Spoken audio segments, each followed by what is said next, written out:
мастерски владеют мячом, точно забрасывают в корзину, решительно атакуют. В финале международного турнира встретились команды «Крылья Барса» из Казани и «Вырбас» из Сербской Республики. Динар Камалиев с 7 лет играет в баскетбол, один из лидеров команды. Инвалидность с детства. Спорт и физическая реабилитация, и психологическая, говорит он. Мы никогда не унываем, всегда настроены с желанием, рвением, все время тренируемся. Мы такая дружная большая семья, со всеми общаемся. С появлением баскетбола в моей жизни изменилось все к лучшему.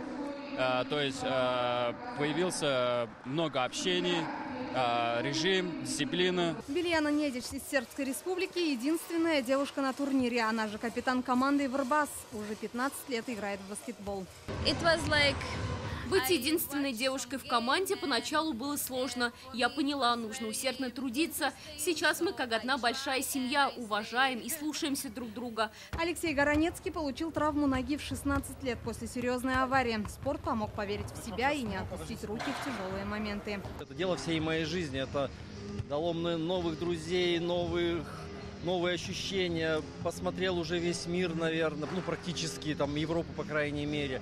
На разном уровне просто выступал как за нашу команду, так и за сборную России. Баскетбол не просто игра, а образ жизни, говорят спортсмены. Соревнования помогает легко адаптироваться в обществе. Здесь же находят единомышленников и развивают свои способности. Это их образ жизни, поэтому мы приглашаем ребят, которые в тяжелых ситуациях, таких, чтобы они не гуляли по улице где-то или спрятались дома.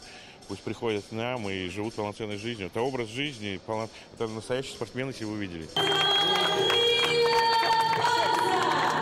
Честь Татарстана защищала казанская команда «Крылья Барса». Они стали обладателями кубка. Их всегда поддерживает компания «Таиф». Она же и помогла организовать этот турнир, который станет ежегодным. Неделя Хусаинова, Алмаз Зиеддинов, ТНВ, Казань.